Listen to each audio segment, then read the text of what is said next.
high-profile media tycoon called Jimmy Lai. He has been detained on suspicion of foreign collusion.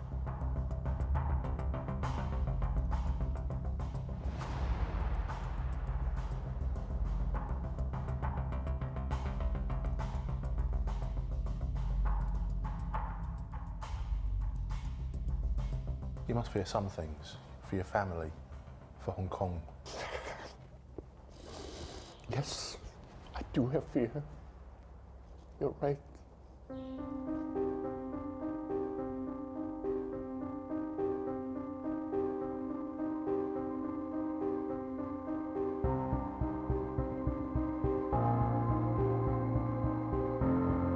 The internationally renowned Guatemalan journalist, José R. Zamora, faces 40 years in prison.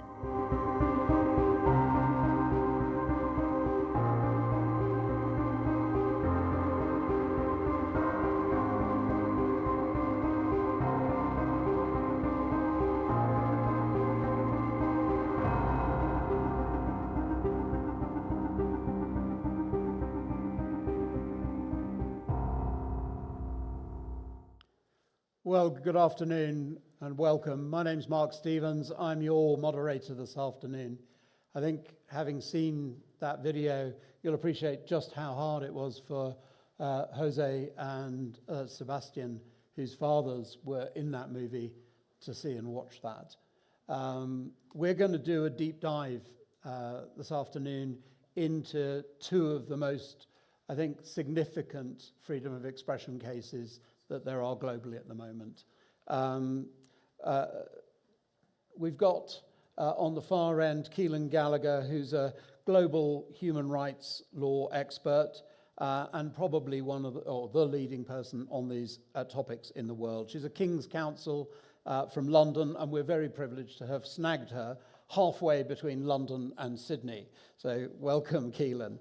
And she leads the legal teams for both Jimmy Lai and for Jose Ruben Zamora. And we're joined by, as I said, their two sons, Jose Carlos Zamora and Sebastian Lai. I'd like to just start sort of setting the level, if I may, Jose. Your father, a journalist, a media owner, he owns El Periódico. He's been behind bars for 2 years now. Essentially for reporting on and exposing corruption. Can you share with us and share with the group here details of that particular case? Yes, thank you, Mark. So basically, my father has been him and his team has been doing journalism for 30 years in Guatemala. They launched and had the first newspaper devoted to investigative journalism, and over 30 years that led to what I call the repressive regime handbook. So it started with defamation campaigns because they know that's the main asset a journalist has. So they tried to defame you, and then from the other side, it was all these death threats and physical attacks, kidnappings and assassination attempts. But little by little, the governments realized that killing journalists comes at a very high cost. So they started using the law. And first, it was civil law. And at some point, El Periódico and my father had 190 lawsuits. But then... 190? 190 lawsuits? 190 lawsuits. And also what we call fiscal terrorism. So they would also send like the IRS and say that the newspaper wasn't paying taxes, which wasn't true, and at the end they audited and everything was perfect. That was an attack they also made on Maria Ressa, yeah. the Nobel laureate from the Philippines, yeah. wasn't it? And then they discovered criminal law, and that really changed everything because they use it, and it allows them to have these weird cases that are fabricated on the reserve, and that allows them to have him in pretrial detention. And that's how he has been for the last 2 years. So he hasn't been trialed. He's been held in terrible conditions. So he's still in prison. He's still in prison today. And the trials haven't finished after all. And the trials haven't finished. And what they have been doing is, because they don't really have anything, the only thing they do is that they keep him detained, and whenever there are hearings, they cancel them and postpone them, and that's how they keep him there. And they have had him in solitary confinement. The cells where they have him, no prisoner should, they are punishment cells, and no prisoner should be there for more than 30 days. He's been there for 2 years. I mean, this is appalling, but I want to actually come to a slightly wider issue before we go to Sebastian, which is in 2003 something happened and you had to leave the country, just as Sebastian has also had to leave the country. Yes, so this was the last of a series of attempts over the last 30 years. And in 2003, we had a very important investigation that was published on the government and corruption at the highest levels. And the government sent basically a SWAT team to our home. We always thought that they would get us on the way to work or at night. They came in at 8 a.m. when they knew everybody was there, and they held us hostage for over 3 hours. They threw us on the floor. They tied us up. They held the AK-47s to our head, and they told us to stop publishing. Like people very high up are upset. If you're smart, you'll leave the country. And where do you live now? I live in Miami, Florida. At that time, we stayed, and they also told us, if you say anything, we'll come back for you. And we actually published an investigation. There's so much impunity that the people that came in weren't wearing any masks. So we identified all of them, and all of them were like specialists from different governmental security forces, including the head of the presidential security at the time. He was part of the people that came into the house. Wow. Sebastian, you've had to move to exile. Where are you? So in Taipei at the moment. Taipei. And, just for the benefit of the audience, tell them a bit about your dad and everything, if you would. Yeah, sure. So my father founded Next Media and Apple Daily, which was the biggest newspaper in Hong Kong, but it also happened to be the biggest pro-democracy newspaper in Hong Kong. And so it was always a thorn in the authority side. His political awakening was 1989, the Tiananmen Square massacre. I don't know if, some of you might remember, some of you probably weren't born yet. For him, he realized that he had all these freedoms in Hong Kong and he needed to protect these freedoms, having arrived there as a stowaway when he was 12. In the next 30 years, he's always had threats and intimidations.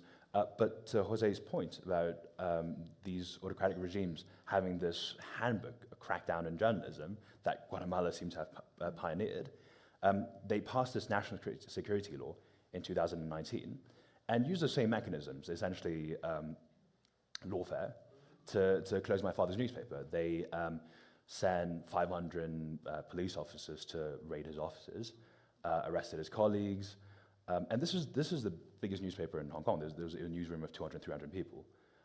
And I think a few months after, they just told everybody that we still have the free press, we still have the rule of law. So hang on a second. They come in and they close the newsroom while they're still saying out of the other side of their face, we've got the rule of law. And so they had no legal right to shut the newspaper. No. It was on national security grounds. No judge had passed any judgment at that point. And have they yet? So since then they have. I'll give you an example of a sentence that my father got. He got 13 months, and the crime was for going to a Tiananmen Square vigil, which in Hong Kong was the only place where you could still do that. Can't anymore. He lit a candle and said a prayer, and that was a 13-month sentence. Again, this is Hong Kong, which again still has the rule of law, which I don't think you need a degree to. I think that sort of encapsulates it. I mean, one of the things that astonishes me is that, and particularly for this audience, they shut the newspaper without any court order. They sold the presses. They sacked the staff. They sold the cameras for the TV stations, the radio stations, everything, and there was no legal authority for that. and no compensation to the investors in the company. Is that right? Yeah, none at all. Yeah, I think the liquidators are still working on it 3 years on, so it tells you. Yeah, but the liquidators are appointed by the government, not by you. No, not at all, no, yeah. Well, in fact, my dad's been in jail for the last 3 years. His colleagues have been in jail for the last 3 years. And your dad's on trial at the moment, I think, isn't he? Yeah, he's on trial at the moment. It's a national security law trial. Actually, one of the things they did when they first arrested my father and raided the newspapers was they sent letters to HSBC and Standard Chartered, big banks, telling them that anybody that handles his account would get upwards of 7 years in prison. So they essentially stopped you banking, living, essentially, paying your bills. Yeah. Blimey. Keelan, you know, you're familiar with these two stories. What are the themes that you're seeing at the moment? You know, we've sort of discussed the risks to journalists, but what are you seeing going on more generically? I'll pick out a few things. So the first thing is, what you're seeing in both of these cases is state-sponsored theft of a hugely successful newspaper, and a newspaper in both cases which was societally so important. So El Periódico, an anti-corruption newspaper, as you saw, so speaking truth to power, treading on powerful toes. Apple Daily, right from the outset, was set up as being pro-democracy, anti-corruption, pro-human rights, and it was speaking truths which others didn't dare to speak in that society at the time. Now, both of these newspapers have been shut down, and the investors in those newspapers also have been targeted. Many of the investors in Apple Daily are US citizens and are people who invested in a business, a successful business, and it's been stolen from them and stolen from the Hong Kong people with no due process at all. The next trend I suppose I'd highlight, which is intimately connected and which you've heard about really from Jose, about the dictator's playbook, the authoritarian's playbook, is that I'm finding increasingly that authoritarian regimes, instead of going after an individual journalist and jailing an individual journalist, are trying to shut down the entire ecosystem. So if you go after someone like Jimmy Lai or José Ruben Zamora in Guatemala, what you're doing is taking out in one fell swoop a hugely successful business, and you're sending a message to every single member of staff and all the junior journalists there, and indeed anyone else who is currently practicing as a journalist or might want to. The message is, keep silent or you'll be next. And that seems to me really chilling. And then two other quick trends as well. In both of these cases, their fathers have faced multiple different lawsuits and multiple different ways of targeting them. You've heard from Sebastian there about his father getting that ridiculous 13-month sentence for being present for 15 minutes, lighting a candle in honour of the Tiananmen Square massacre victims. He has received multiple sentences for 4 different types of peaceful pro-democracy activities. He also had completely ridiculous, trumped-up charges said to be fraud. They were rightly condemned by the State Department. They were really for an allegation that he had misused a lease. And for that, he received a sentence of over half a decade. What kind of misuse of a lease? I mean, you know, lots of people in this room will have leased properties. How is that criminal? Yeah, Sebastian, did you want to? Yeah, sure. So it's completely ridiculous because so the Apple Daily offices, it was a prepaid lease, essentially. Everything was paid up front, and then we built the buildings. And there was, I think, 0.16% of it that was leased as a private office paying rent. And it's one of those things where they use that as a means to... But I mean, you know, I think the thing that I'm finding difficulty with here, and I suspect the audience is, that, you know, a breach of a lease might be a civil problem and, you know, you pay a few bob and it goes away. Here, it's a criminal offence, and I think that's... Yeah. And he was prosecuted for fraud out of the back of that. Nobody had ever gone to prison or anything close to that even up until for a lease. For a lease. So first time this was ever treated as criminal, even if it was true, first time it was ever treated as criminal, and also the state used the national security law, which has been derided widely by multiple governments, including the US government, which is why on the day he was convicted, we were so pleased to see the US government issue a statement condemning what had happened. So, but also Jose's father similarly has to deal with multiple lawsuits at the same time. I mean, you know that old fairground game of whack-a-mole where you get something popping up and you've got to hit it with a hammer. That's really how I see what's happening to people like your father. We've really come to an inflection point here. So journalists ordinarily expected, a libel suit maybe, and you've got to pay a few quid if you get it wrong. But this is an entirely different order. I mean, it was hundreds of cases in your instance. And what is the playbook for? Why are they doing it in this way, Keelan? Yeah, so I mean, these are some examples. People will also have heard of Daphne Caruana Galizia in Malta, who was assassinated in 2017. I represent her family, and at the time of her death, she faced 48 different lawsuits. And what it is designed to do is to be attritional. So it's a type of lawfare, is the phrase used here. It is a type of lawfare. It's like lessons that you learn from war, that you try to drain your enemy's resources. And what it then means is that you have someone like Jimmy Lai or José Ruben Zamora or Maria Ressa in the Philippines facing multiple suits at the same time too, or Daphne Caruana Galizia being distracted from doing their job because they've got to fight lawsuits on multiple different fronts. That is a new tactic. It doesn't even matter whether they've got something to them. It's just the distraction of them. Absolutely, and that's why we're not just seeing this in repressive regimes. Daphne Caruana Galizia was assassinated in a European country, Council of Europe country, EU, Malta, and we saw it happening there. And many of the lawsuits that were filed against her came from UK law firms in London. Let's just unpick this a bit. So why the multiple suits? Is that deliberately to wear down and to suck money out for lawyers, or is it about delaying things so that constantly there's this taint over the individuals?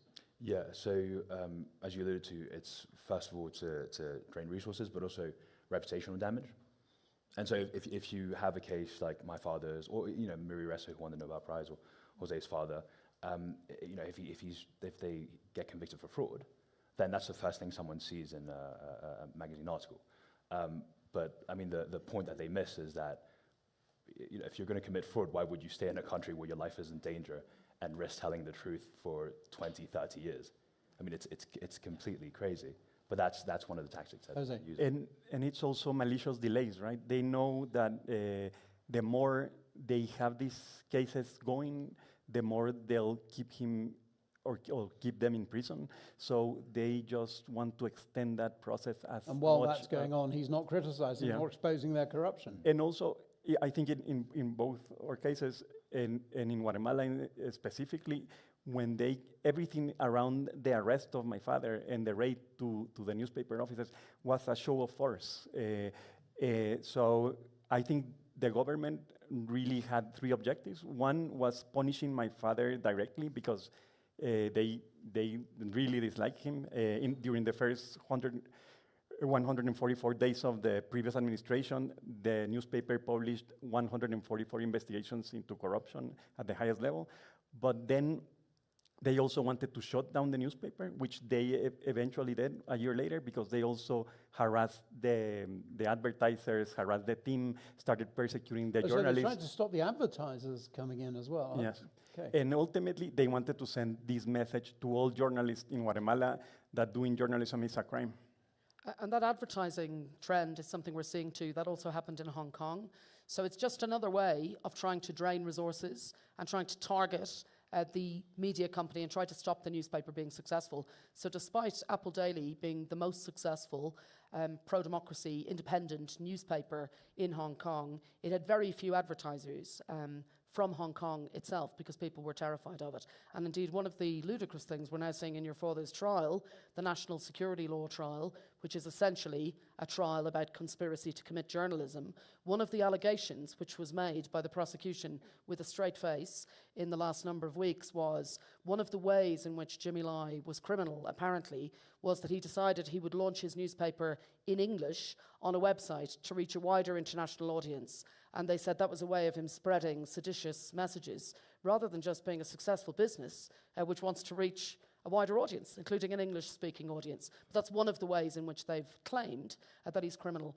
I agree with all the points that have been made by both of you about what the tactics are here. And the discrediting one, I think, is really important, because what we're increasingly now seeing as a trend, see it in both of your father's cases, as you said, Mark, Also in Maria Ressa's case, my client in the Philippines, where she was charged with tax evasion, we are increasingly seeing people trying to say the messenger is not to be trusted, the journalist is not to be trusted. And I think people instinctively know that when you hear of someone, for example, who's written a piece of public interest reporting and is then prosecuted for criminal libel, a lot of right-thinking people will think something's not right about that. But when you hear someone's been charged with money laundering or someone's been charged with fraud or tax evasion, a lot of people do think no smoke without fire, and it's much harder, it feels to me, to actually get the international community on board. And the other issue, go on. Just on delay, this is really important as well, because in both of these cases, you're seeing a situation where José Ruben Zamora has been in prison for over 2 years. Jimmy Lai has been in prison for 3.5 years. And in both cases, before their cases have been concluded, the newspapers are gone. The printing presses have stopped. So the authorities have already succeeded in doing what they wanted to do before the cases have been determined. And it's why every single time I deal with a state who says, well, we'll wait and see what the outcome of the trial is, and then we might engage and try to use our diplomatic power to apply pressure. That no longer works, because if you adopt that process, what you are doing is condemning to, if you'll excuse me, elderly men who have for decades been so successful. Youthful sons, though. Of course, youthful sons, yes. You are condemning the two of them and anyone else in this position to their newspapers being shut down, them being held, in both of these cases, in solitary confinement in circumstances which completely flout international law, and you allow the authorities to do what they want to do before the international community gets out of bed and has anything to say. I'm conscious of time, but I do want to explore the wider impact on your families. So, you know, at the beginning of this, we identified that you both come into exile, essentially self-imposed exile. But what are the tactics they've used to get at you and the wider family and things like that, Jose? So in the most recent wave of attacks, it's first they started also processes against every family member. So my youngest brother, who was still in Guatemala, they opened a case against him, and they also, Guatemala, the government, these corrupt forces have a network of trolls that are paid by the state, and so they use it to threaten you, and they are the ones that are also working hand in hand with the Attorney General. So you know things are coming. So they announce it, and you know. So my brother had to leave. Then they open another ridiculous process against my mother. So it's a whole family thing. Is that what you're experiencing, Sebastian? So I'm not going to comment on that because some of them are still in Hong Kong. Okay, I'm going to move on to Keelan. Well, we can mention Sebastian. We've obviously, people will understand that anyone in Hong Kong, we can't comment on that for safety reasons. But Sebastian, because of what he's doing, campaigning for his father, is in a position where he can no longer return safely to Hong Kong. When Sebastian addressed the United Nations last year, a very aggressive press release was put out by the Hong Kong government calling him and our legal team criminal for addressing the United Nations, because in the New World, China says that the United Nations is foreign forces. Yeah, but it doesn't just stop there, though, does it? It's not the attacks just on the family. I mean, you've had attacks. Yeah, I mean, the key thing here is the people who are most important are the people who are not in the room, which is your two fathers. And what we're now seeing is ripple effects. So they target families, they try to weaponize families. They're now also trying to weaponize anyone in the support network, and that does include lawyers. So we've also been threatened with criminal prosecution simply for acting for your father, for going to criminal places like the United Nations. And that's increasingly now a trend, but also NGOs. So, for example, we've seen NGOs who've spoken out about these issues being threatened with extraterritorial prosecution. Many of you will have heard about Hong Kong issuing 13 bounties on former parliamentarians and human rights workers. $1 million each, isn't it? Say it again? $1 million each. That's right, $1 million Hong Kong dollars each. So this is John Lee, the chief executive of Hong Kong, using language like this. He said they are rats who need to be hunted down worldwide. A number of them live here in the US, some in Canada, some in the UK, some in Australia. And all of those people have been told, you are not safe from the long arm of the state. And last week, I saw they revoked a whole load of passports. What's that about? Yeah, they revoked the passports of 6 of those individuals who are based in the UK. So this is really an attempt to shut down debate, both through shutting down your father's newspapers, but also now trying to shut down the family members who are campaigning to try to secure their father's release, and also shutting down the lawyers who support them, and now trying to shut down people who may be all across the globe, whether here in Aspen, whether in London, whether in Sydney, anyone at all who dares to question what's happening. It's a really deeply concerning trend. We've got to stand up to it. Yeah, I mean, I want to move on a bit because there's clearly problems in the jurisdictions. And I don't know about people in this room, but I always thought of Hong Kong as kind of reliably British. And we've seen recently judges leaving Hong Kong. So quite often they appointed senior House of Lords or Supreme Court judges from the UK and other Commonwealth countries to be in their final court of appeal.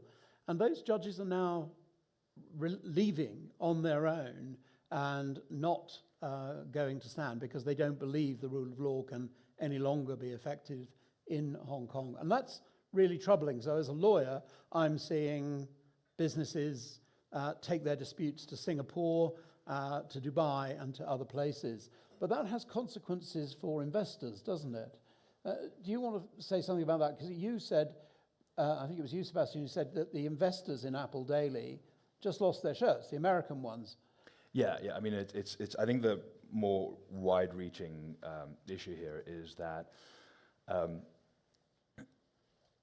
look, Hong Kong is a financial center, right? It's a place where we don't have many natural resources. The natural resource we have is human capital and the liberty for the human capital to flourish, much like the US. Now, if you remove the rule of law and you remove free press, then there's no reason for that human capital to stay. In fact, a financial center without trust is nothing at all. It loses its economical force, and that's what we have in Hong Kong at the moment. And obviously, they target newspapers like my father's, but the message is very simple. It's like if we could target the most vocal people in society, and nobody's going to criticize us because we've arrested them, then we're essentially infallible. Who's going to criticize us? And if we could target Apple Daily, we could target an accountancy firm, we target a bank, and I think that's the louder message. It's the loudest message of loudest sound of oppression is silence. Yeah, and I mean, I'm deeply worried by this because I was reading some research from the World Bank and Oxford University about inward investment into foreign countries, and one of the key takeaways was where there is a strong free press and corruption will be outed, then in those circumstances, that's a good indicator for inward investment.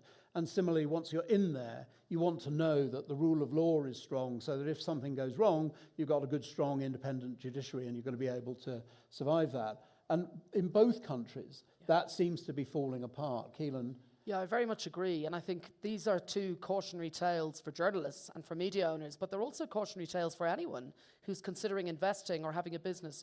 On what possible basis could you think, if you were setting up a business in Guatemala or Hong Kong, that your investment would be safe in these circumstances where you've got arbitrary decision making, and as soon as you have something like, for example, an individual employee of yours liking a tweet by Amnesty International, that's enough under the national security law in Hong Kong for them to come in, seize your computers, look through your documents and so on. So in both of these countries, while the authorities are attempting to target the media and stop independent media, it's also a self-inflicted wound, because what they're doing in both cases is they're saying Guatemala and Hong Kong are not safe places to do business. I mean, it's interesting to see.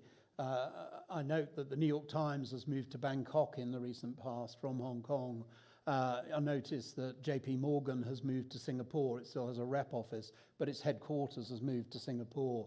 And many other businesses are sort of quietly voting with their feet. And I think that is an issue. Sorry, that's just me telling me that my diabetes is not good at the moment.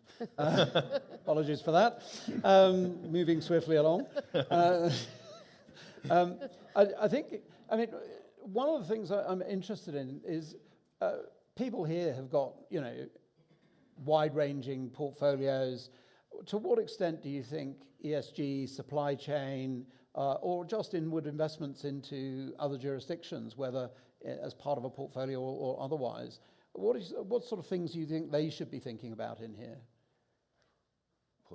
Well, I think it really comes down to there's no rule of law. And because there's no rule of law, these corrupt actors can simply take whatever private property they want.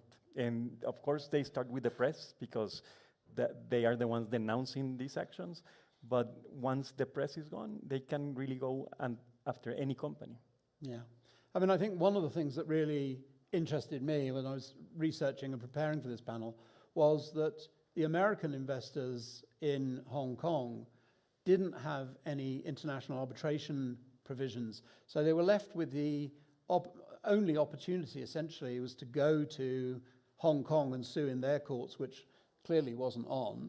And otherwise, there was very little ability for them to recover their investments, because all the old treaties that used to be with the British part of Hong Kong have now been ripped up, and they're no longer in existence. And that I think is a really worrying affair. And obviously, that's why the Americans have titrated up their commercial business risk advisories. But it's interesting, Keelan, that not a lot of countries have done that. No, so I make one Hong Kong specific point and then a broader one. So on the business advisory, we have seen the US government give very clear advice now to US citizens. Previously, they had guidance which was, we thought, too weak. And we felt that they were giving one message in certain parts of their engagement and then another message in other parts of their engagement. But I'm glad to see they've hardened it. I still don't think it's hard enough. But it does make very clear that there are risks to people who are traveling to Hong Kong, risks to people. I think you're being offered food there for your diabetes. This is extremely efficient.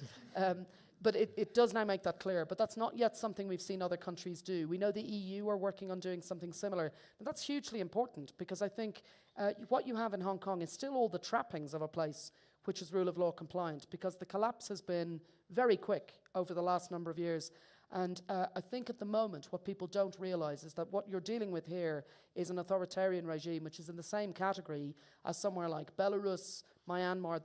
They're the only two comparable countries when it comes to the numbers of political prisoners.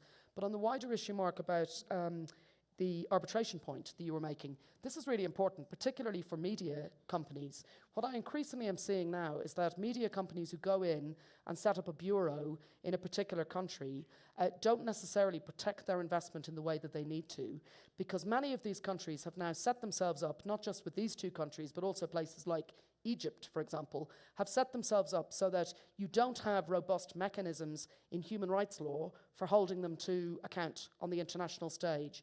But they have maintained ways in which they can be held to account in relation to arbitration. So if you've set up your investment in a way which means, actually, you can then say, if your bureau is shut down in Cairo, for example, well, hang on, I invested in Egypt because Egypt claims to be a party to all of these international conventions. It says in its constitution that it respects freedom of expression, but actually what you're doing is at odds with that. So you've undermined my investment. Well, and you could use that. That's much more effective. And many people don't take those steps at the start, which gives them limited remedies. So it's the structuring going in and being aware of it. I'm going to go to the audience and start to include everyone into the discussion with the panel in a moment. So just catch my eye if you think you've got something you want to say. But one of the things I'm interested in here is that this issue around not being able to get a resolution or afterwards. And so is it right then, Jose, that your family have essentially lost out on its investments and their investors? Yes, and it's when they arrested my father, we still had a team of 160 employees, and from that moment on, they started to attack and harass the advertisers. All of the funding went away. So from July to December, we had to become a team of 30. Of those 30, the government started persecuting 10 of those journalists, and they really managed to scare all of the advertisers. So we ended up, like 6 months later, we had to shut down. And all of the investors, including some in the US, lost everything. And Sebastian, I don't know whether you can speak about this, and Keelan, maybe you'd step in if it's inappropriate for Sebastian to say anything. But it does seem that a lot of the staff are being threatened with prosecution themselves unless they turn Crown evidence, unless they give evidence for the state. So yeah, that's completely right. In fact, when after the first raids happened, the Hong Kong government likes to pick you up at 5 a.m. in the morning. So a lot of the journalists... That saves the alarm clock. Well, there you go. Yeah. Well, a lot of the journalists would actually stay up till 5 because they were worried that they were going to be next. And they ended up taking a few of my father's colleagues, and they've been in jail for the last 2 years, and now they're testifying against my father because they're getting sentenced after my father's getting sentenced. So you can see the misalignment of incentives and the incredibly thuggish behavior. I mean, these are journalists. Yeah. So is there any contributions? Oh, goodness, there's a whole raft of hands. I think we should come to this row down here at some point. I would say I'd like to recognize Diane Foley in the audience and also Tina Brown, her daughter Isabel. And they, your dad, Isabel, and your son, Jim, must be turning in their respective graves in the sense of, you know, what we're hearing here today. Isabel, you got a question. Come on. Well, I guess that actually teed me up well, because I feel, you know, there's just not enough coverage of this in the, you know, Western newspapers and media. You know, what kind of, have you seen camaraderie from the international journalist community? And if not, you know, what more needs to be done? How can people step up? So, can I just ask you to add in one other question? Because there's a fact that I've deliberately not shared with the audience to this point. Some of you may not realize that Sebastian is British. He's a British citizen, and so is Jimmy. And so not only are we going to talk about allies from within the media and things, but I'd also like you to add in a word about the British government and how they've been. Oh, okay. Yeah, as you can tell from my accent, yes. We hold a British passport. In fact, so Dad only has a British passport. I have a Hong Kong one actually. Yeah, okay. So I'm also Chinese. But when he escaped on a boat, the first time he landed in British Hong Kong at that point, it was a colony, was the first time he was recognized as a human and he got papers. And so since then, it was the British papers were the only documents that he had. I'll just go to the British question and then get back to the... So the British government have been incredibly slow on my father's case, unfortunately. You know, the US instantly called out his arrest and have been very supportive. The European Parliament passed a resolution asking for his release. The Canadian Parliament did the same. But eventually all the pressure made the British government call out for his release as well. So we're in a situation where, you know, we're hopeful. Obviously, he's 3 years in. He's 76, so he could pass away any time, unfortunately. But you know, I think we're just happy with where we are now, and hopeful that there'll be continued support from and media support international. Media support has been incredible. Yeah, we've been incredibly grateful. Look, I think it's just a lot of people who work in journalism understand, you know, why sometimes they understand why.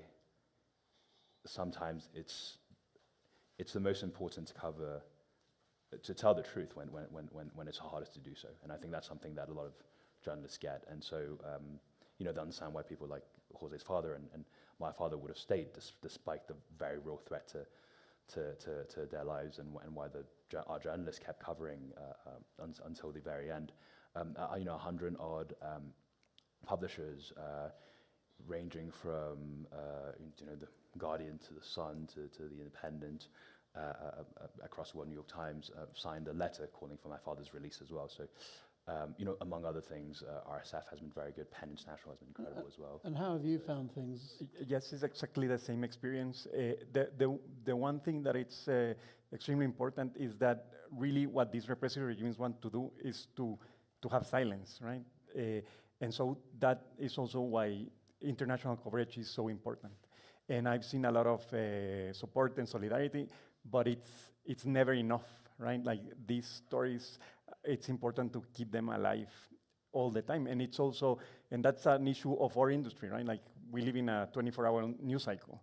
So maintaining those stories alive for more than 2 years, it's very complicated. So but it's extremely helpful. So any journalists that can write about them, that can cover them, that can continue. And people in this audience as well. So, Madam, you've got the mic. So, I have a question. You've mentioned international law. I'm not clear on what the process is or what the strength of international law is to different countries like this that are doing exactly what they want to do. yeah, maybe we can move the mic over here. Keelan, you take that. Yeah, sure. So can I just say one thing on the coverage point as well, just to add, and then I'll answer the international law point. It's really important to say, many people will have heard that phrase, that journalists don't want to become the story. These are examples of where the journalist has got to become the story, and anything that you can do to help us, we'd be really grateful for it. We're, of course, incredibly grateful. In both cases, we've had great support from CPJ, RSF, PEN International, many other organisations. Very grateful for that. But the coverage is not just important for its own sake. The coverage is also important because these are governments that do care about their reputation. And actually an international spotlight being put on their father's cases is key. And the tactics that we've been speaking about on the panel are also designed to make it hard to tell the story in an effective way, because people are interested in the headlines. You know, those terrible shots you've seen there of their two fathers in chains, you know, being frog marched out of Apple Daily, and the picture of Jose's father in chains. The concern presumably being if they remove the chains, they might re-offend, they might start another newspaper, you know, kind of ridiculous. Might write a column. Well, exactly. But actually it's really important to say those moments get coverage, but these are cases that need to be covered throughout. And the protection is in the public eye. Exactly. Oh, no, I'm sorry, I will come back to that. Oh, sorry, did you want to pick up? Just really quickly, and I'd be really happy to talk to you about it in more detail afterwards, if that'd be helpful. But on international law, both of these countries have set themselves up in such a way that they're insulated from the most effective international law mechanisms. So you need to work out what works best. Jose's, can we get to the next question? I'll talk to you more. So I have a strategy question. I've read a book about your father, and it's very moving to be here, so thank you. From a strategy perspective, why don't human rights activists don't go after like the banks and all the capital in these countries? That's a really instead of making it all about human rights, because like, could you target shareholders of the banks that are in Hong Kong and say, you know, your capital isn't safe here, and get it out, and then talk to Vietnam or other countries, that might not have the same human rights issues, and make it an issue of competition as opposed to arguing for human rights? No, I think this is a really, really important question. Keelan, I'll let you answer that. Yeah, sure. Maybe the mic could go there. And it's a hugely important point. Hugely important point, and we agree with you.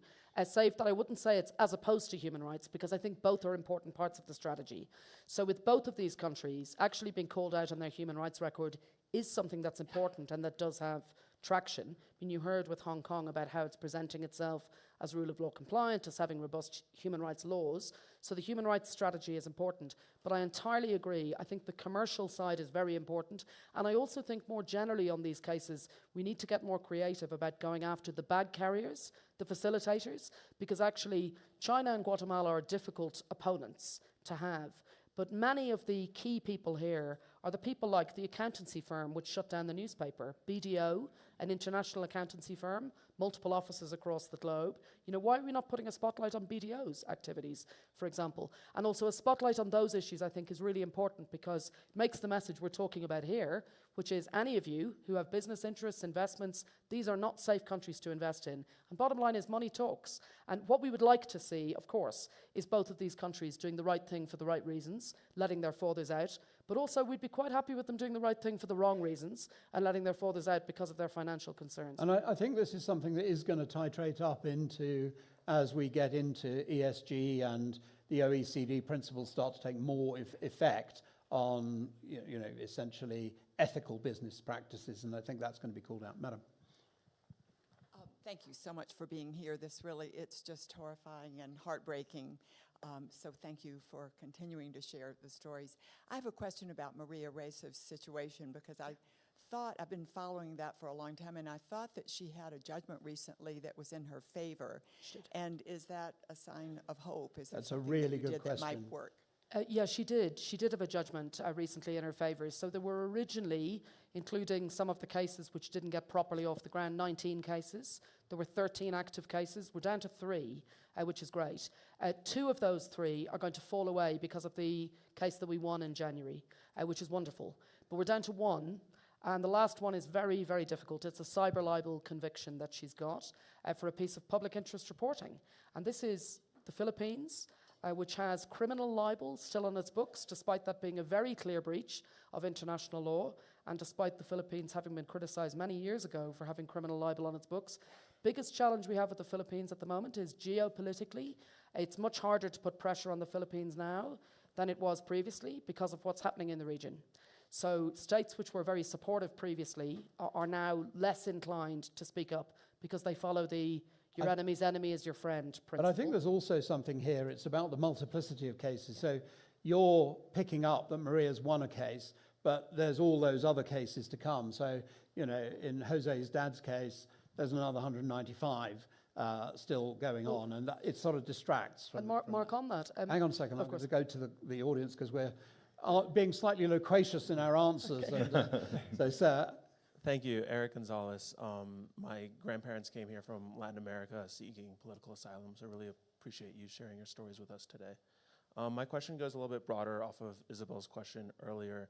What is, in your views, the role of the American government, whether it's from a political perspective, a military perspective, a financial perspective, and also the American people in protecting the freedom of the press globally, obviously recognizing the troubled history of the United States' influence in East Asia and Central America?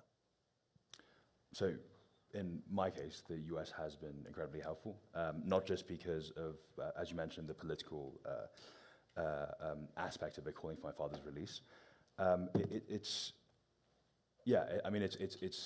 We've been incredibly moved by sort of the moral clarity that the US has, where they see that it's a case that's very much free press, human rights, and they to their credit, it's been bipartisan. They've called it out right away. And then the second aspect is obviously the economical aspect. The US is the greatest economy on earth, and you guys have so much leverage there, especially with a place like Hong Kong, right? Because Hong Kong is telling everybody this is still a financial center, and I think day by day people are leaving, and the US are slowly telling them that, look, if you still have 1,800 political prisoners in jail, how can we trust you to be a financial center? Especially when these people are being arrested for believing in democracy, which I'm sure all of you guys believe in, right?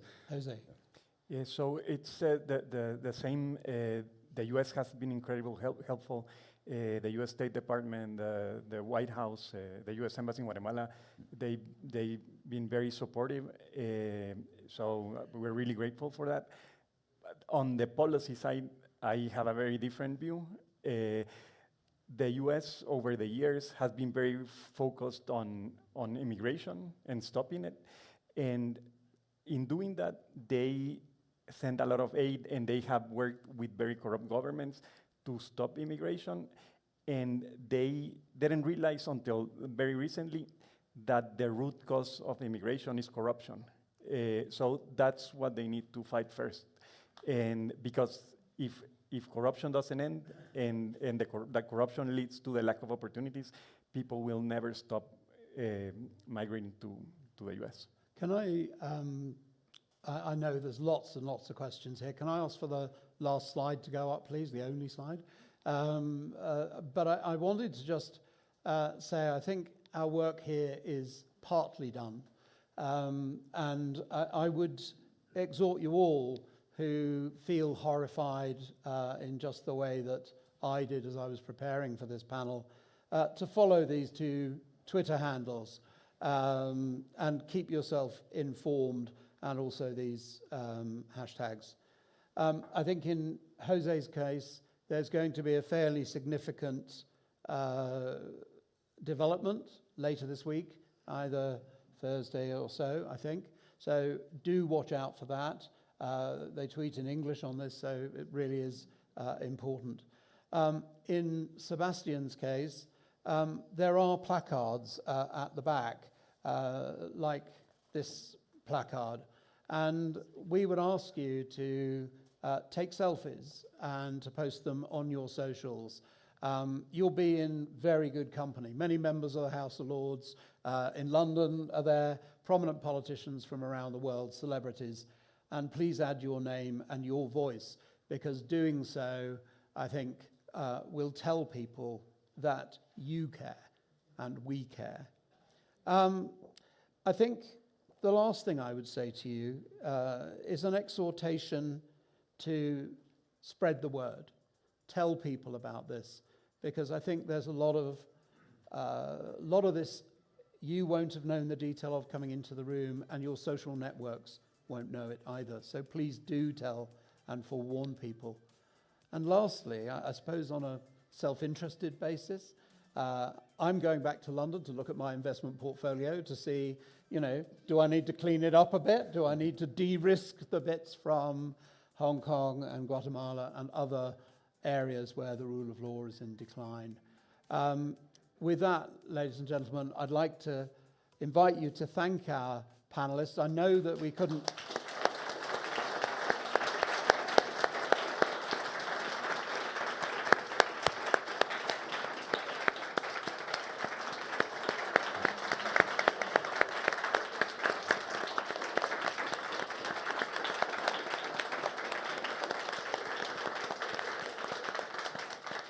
I know we couldn't get to all of your questions, but I'm going to chain the panelists to their chairs so that you can harangue them one-on-one and get a much more detailed answer. And if you want to, if you want to pose a selfie with the guys themselves, then do that too. Yeah. They need the room in 10 minutes, apparently. Yeah.